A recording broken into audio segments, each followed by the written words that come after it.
Ya kita harus tahu diri siapa diri kita. Ya kan? Kalau kita sudah tahu siapa diri kita ini seorang penunggang atau yang ditunggangi.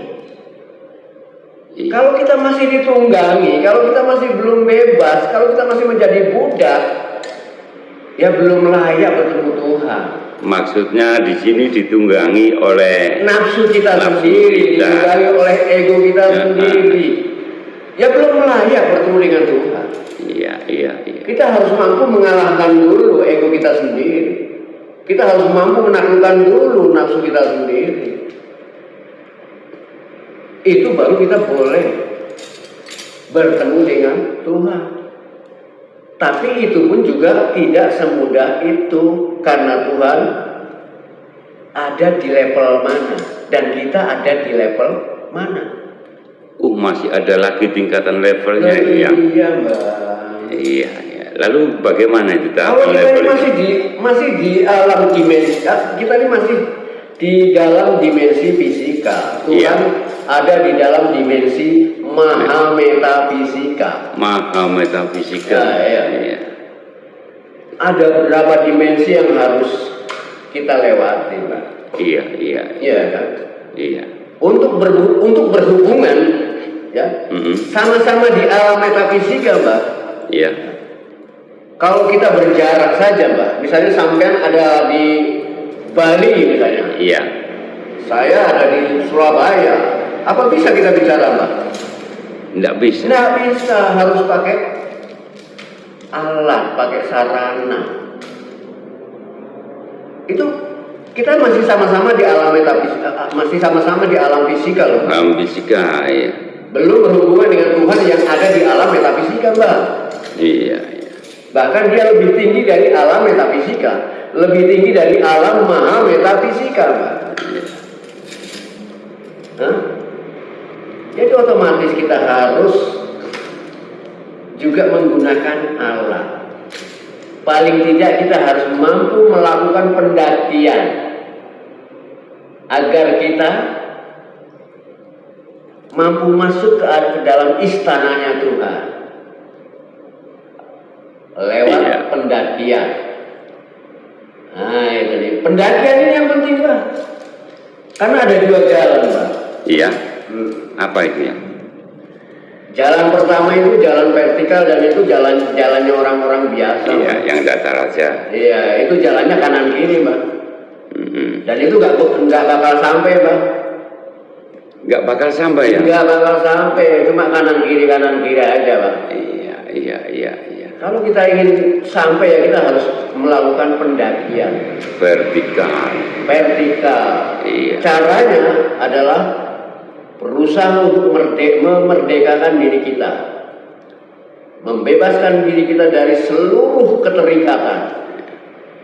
Itu cara kita untuk mendaki, Mbak.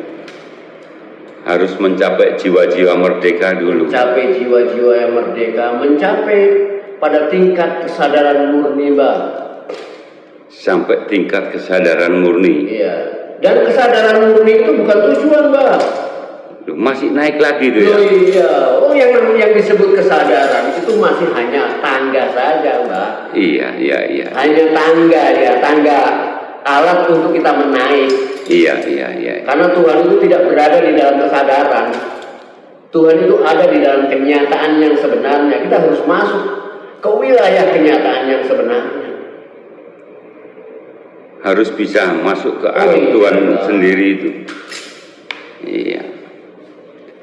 Begitu, Mbak. Lalu itu proses untuk mencapai ke ranah sana itu gimana itu ya?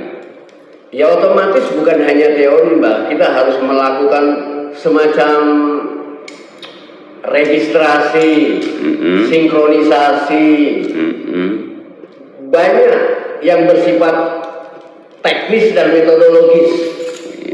Begitu loh, Mbak. Salah satunya dengan cara lewat apa itu ya? Ya lewat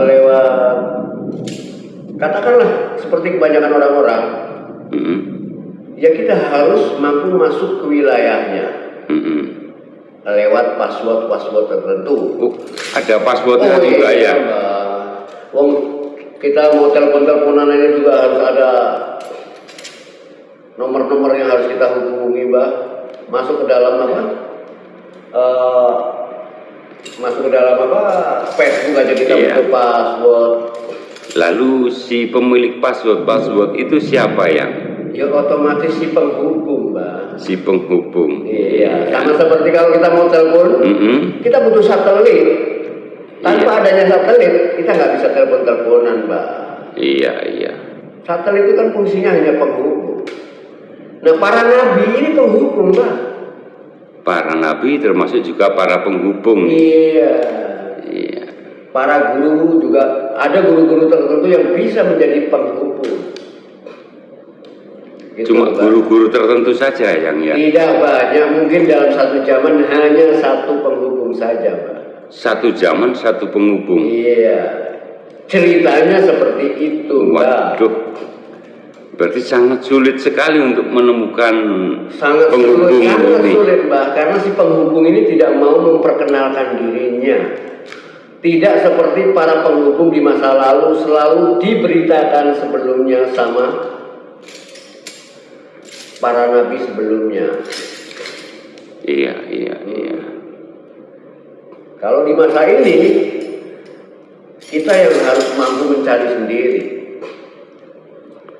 Nah, setelah itu baru mencapai dengan cara apa kita menyembah Sang Tuhan sendiri itu ya. Ya dengan cara berhadapan. Berhadapan baru ada cara menyembahnya. Iya.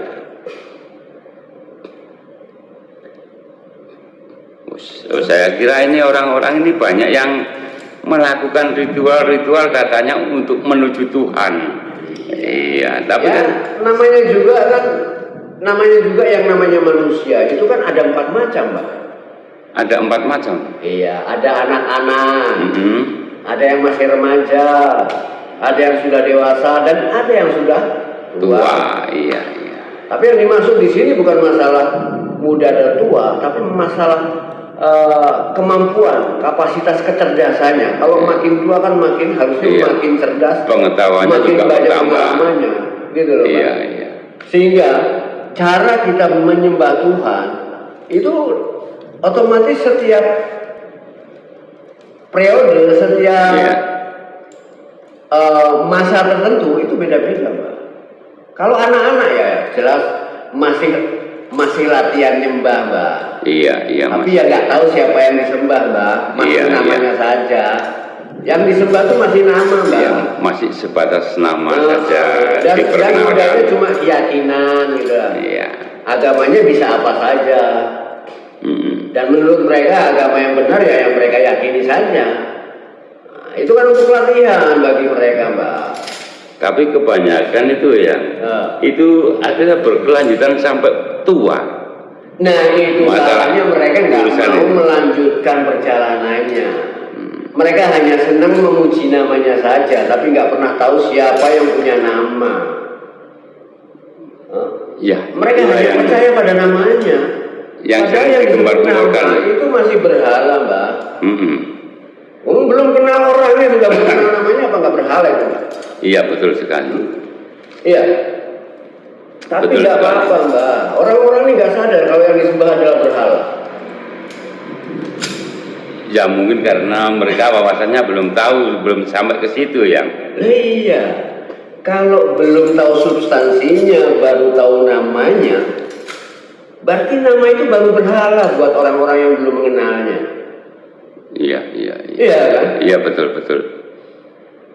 Kalau kita sudah tahu siapa yang kita sembah, yang kita sembah bukan berhala lagi, Mbak. Sekalipun mungkin kita nggak butuh namanya lagi, karena ketika kita sudah dekat, kita nggak menyebut namanya lagi, Mbak. Sudah mencapai kenyataan. Loh iya, Mbak. Orang kalau masih menyebut namanya itu nggak sopan, Mbak. Coba misalnya sampai tak sebut Geng, dari mana ya, Mbak? Geng. Harus ada apa? Harus ada iya. namanya. Ada mungkin toto promo. Harus menyebut Mbak, iya kan? Iya, betul. Atau menyebut Ki Ageng, Mbak Geng, Panembahan Ageng. Iya, betul sekali. Ada sebutan-sebutan. Iya, ada unggah-ungguh gitu, Mbak. Iya. Ya, sekalipun dengan seorang kekasih. Coba kalau kita misalnya sampean punya kekasih, punya istri, nyebut sampean apa kira-kira? Apa namanya? Gem, sini gem. Nggak sopan kan? Iya, iya. Nah, apalagi kalau kita nyebut Tuhan itu hanya dengan wah Allah, ya Allah, atau ya Tuhan. Nah, ini kurang asik, Bang. Iya, iya. Kalau kita manggil istri biasanya kan juga bukan namanya. Bukan namanya. Sayang. Jadi makin kita dekat dengan Tuhan, panggilannya otomatis berbeda, Bang. Berbeda. Iya. Kalau masih panggilan namanya itu tandanya belum kenal dan belum tahu, Mbak. Sebab kalau sudah kenal dan sudah tahu, bukan namanya lagi yang disebut, Mbak. Iya, iya, betul sekali ya. Oke, Bang. Oke.